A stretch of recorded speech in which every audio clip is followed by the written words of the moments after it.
Dirk Nowitzki having his Foundation Tennis Classic, and Klay Thompson also appearing as well. Our DLLS Mavs crew with Tanner and our guy Tim Cato was there covering the festivities, and it prompted this question, gentlemen, that we'll react to here, because the Mavericks, of course, made the NBA Finals last year, have a chance to get back there again this year. What's a trait from the 2011 championship team that you want to see this Mavericks team adopt? And I want you to think about that for a second, because I'm going to play this video from Klay Thompson speaking about, hey, he had a chance to watch some 2011 Mavericks championship run on YouTube.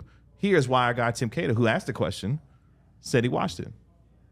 I saw just an incredible group that persevered through, a low seed and beat some incredibly talented teams, whether it was Kobe Lakers or KD's Thunder and even the Heatles of Miami. It was just a run that was so inspiring, and it was cool to watch that and try and replicate that in the upcoming season. What was the motivation behind just pulling that up on YouTube? It was just recommended footage. I was like, man, this is cool. I'm going to check this out. I just got to Dallas, and I want to have this in the back of my mind while I'm out here of why I did come here, and that's to help uplift the city and try and win.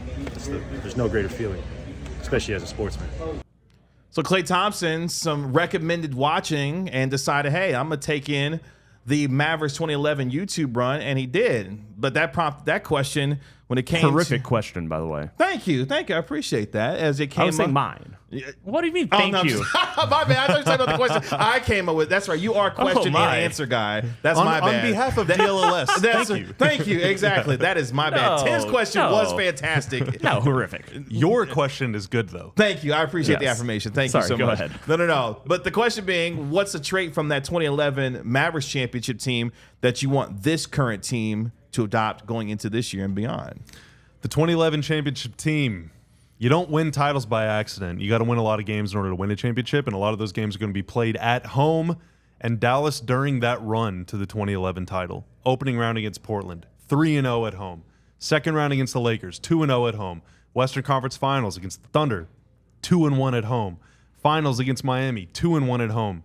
Skip ahead to 2024, look back at what the Mavs just did in the playoffs this past season against the Clippers. They did go 2-1, which is good. Thunder, they went 2-1.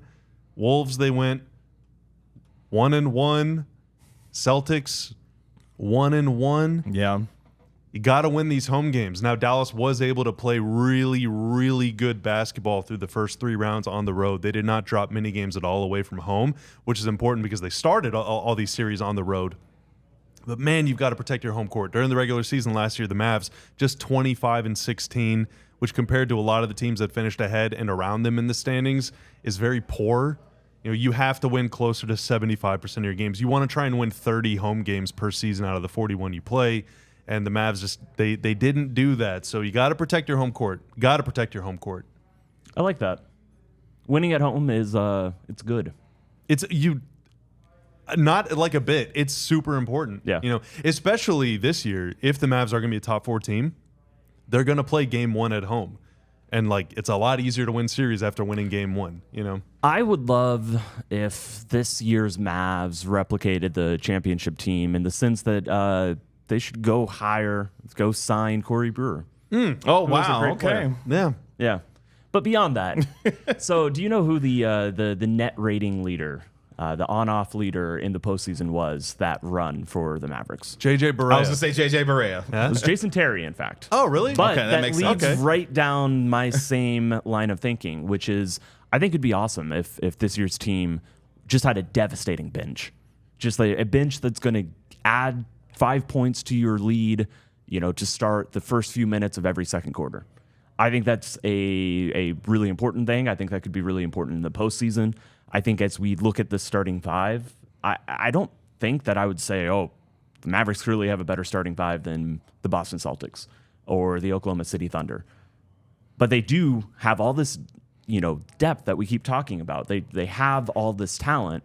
Mark Stein keeps saying, how are they going to play them all? If you are able to use that, so you just have this edge every time a few starters come out and get their rest. Obviously, Kyrie, obviously, Luka, one of those two is still going to be out there. But just having a bench unit that just rolls through people, I think that is it normalizes any sort of talent gap that you might see from the start. And I think that's important. This team doesn't have like the microwave scorer of Jet. I guess Jet was even more consistent than a microwave, or like the sort of the change of pace playmaking of Barea, or the shooting of Stojakovic or whatever off the bench. But this past season's Mavs team had Dereck Lively off the bench, which is like a game changer. We'll talk about him in the next segment. But now that he's presumably going to be elevated to the starting lineup, can Daniel Gafford change the game? Can Najee Marshall change the game? I think great benches are able to play good basketball, obviously, but you're introducing a dynamic that is not already there in the starting lineup. Different kind of energy, different kind of size, different kind of pace, different kind of tempo. You're able to make your impact known right away. And that's the trick with coming off the bench. You hear guys talk about this all the time. Tim Hardaway, chief among them, as he was kind of back and forth with the Mavs, is when you start, the game can kind of come to you. Sure. But when you come off the bench, you got to come in like first possession, instantly second possession, ready. make an impact. Yes. Weirdly enough, in the postseason, JJ Barea had the worst net rating. Wow. So we were Other than completely Deshaun off. Stevenson. Fake news. That's fake news. Other Numbers than lie. but No, this is just the postseason run. Also, it doesn't matter. Also, just found that curious. stats lie. That's my opinion. Isn't that weird, though? JJ did have a tough series against the Thunder and Yeah. against the Blazers, but he was money against the Lakers and Heat. That's So right. Stevenson was actually way worse than him, Yes. and then Jan Mahimi. But Yeah, we don't talk about it. that's kind of funny. Folks Anyway. dropping in the chat as well what they want the championship trait to be. I want to go back to Williams real quick because I thought that was a really good one from William. He said the trait from that season is perseverance. So many huge games we came back to win that would have been debilitating if we lost. That's a great trait to have, is definitely perseverance when you're trying to win a championship. This Mavs team made a lot of comebacks. Let's not forget, like Game 6 against OKC, they're down 17 at the half. They were playing awful basketball. The Clippers, they ended up losing that game, but they were down 31 or something in the second That's quarter. right. They came back They actually and took took the a lead. Like, Yeah, they they did. made a lot of Minnesota too. Yeah, they're down game 1 or game 2. They were down like 15. They came 10, back. 15 points. I believe that was. I think it was game 2. I believe it was game 2. But they were down, I believe, late in game 1 as well. Yeah. Yeah, Yeah, they were down late in that game by like 5 or 6. Yeah, and they came back and Right. won. Yeah. So From Ben, I hope we develop that lockdown defense down the stretch with that 2011 team as well. Continue to throw those in the chat as you want to figure out what trait from that 2011 team that you want. And the one I'll pick, and I think one that we're starting to kind of see already, and it's kind of personified in my favorite Maverick, apparently, PJ Washington, which is that dog in him, that DAWG dog in him. Because the guy that I think about most when it comes to that, a guy like Deshaun Stevenson, right?